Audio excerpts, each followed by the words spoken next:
বাংলাদেশের বুদ্ধিজীবীরা যে ৭১ মুক্তিযুদ্ধ এটা আজ করতে পারে নাই, এবারও বুদ্ধিজীবীরা ফেল মারছে। অন্তর্বর্তী সরকারের প্রধান উপদেষ্টা ডক্টর মোহাম্মদ ইউনূসের বিশেষ সহকারী হিসেবে নিয়োগ পেয়েছেন বৈষম্য বিরোধী ছাত্র আন্দোলনের অন্যতম সমন্বয়ক মোহাম্মদ মাহফুজ আলম। বাংলাদেশ রাষ্ট্র নিয়ে আমাদের যে স্বপ্নটা আছে, স্বপ্নটা একটু বড় করে দেখতে হবে। এ নিয়ে বৈষম্য বিরোধী ছাত্র আন্দোলনের তৃতীয় সমন্বয়ক হিসেবে অন্তর্বর্তী সরকারের সঙ্গে যুক্ত হলেন মাহফুজ আলম।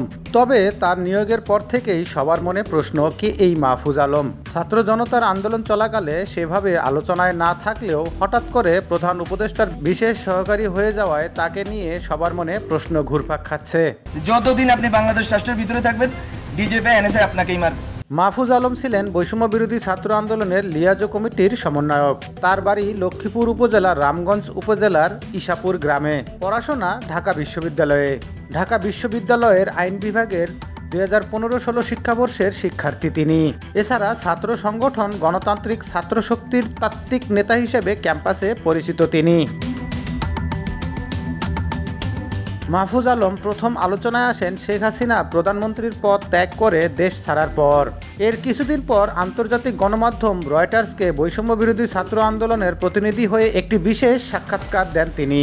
সেখানে নতুন রাজনৈতিক সংগঠন খোলাসহ গণ অভ্যুত্থানের চেতনা ধরে রাখা, সরকারকে সংহত করা, রাষ্ট্র ও সমাজের নানা অংশীজনের সঙ্গে বলে আগামী সমাজের রূপরেখা তৈরির কথা জানান। আমি বাংলাদেশ রাষ্ট্রকে কোথায় দেখতে চাই। এদিকে তার সম্পর্কে খোঁজ নিয়ে জানা গেছে, আড়ালেই থেকে বৈষম্য বিরোধী ছাত্র আন্দোলনকে বেগবান করে গেছেন তিনি। অনেকে তাকে 24-এর এই আন্দোলনের মাস্টার মাইন্ড এবং সমন্বয়কদের সমন্বয়ক বলেও অভিহিত করেন।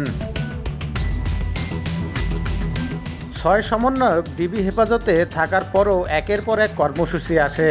সফল হতে থাকে প্রতিটা কর্মসূচি। তখন প্রশ্ন জাগে, কিভাবে, কে, কোথায় বসে তৈরি করত এই রূপরেখা? এই চিন্তা অনেকের মাথায় তখন ঘুরপাক খাচ্ছিল। সম্প্রতি ডক্টর ইউনূসের বিশেষ সহকারী হিসেবে নিয়োগ প্রদান করে মাহফুজকে প্রকাশ্যে আনার মাধ্যমেই সেই জটটা খুলতে শুরু করছে। গত 5 আগস্ট আওয়ামী লীগ সরকারের পতনের 3 দিন পর ইউনূসের নেতৃত্বে শপথ নেয়া অন্তর্বর্তী সরকারের এ নিয়ে বৈষম্য বিরোধী ছাত্র আন্দোলনের 3 জন প্রতিনিধি যুক্ত হলেন।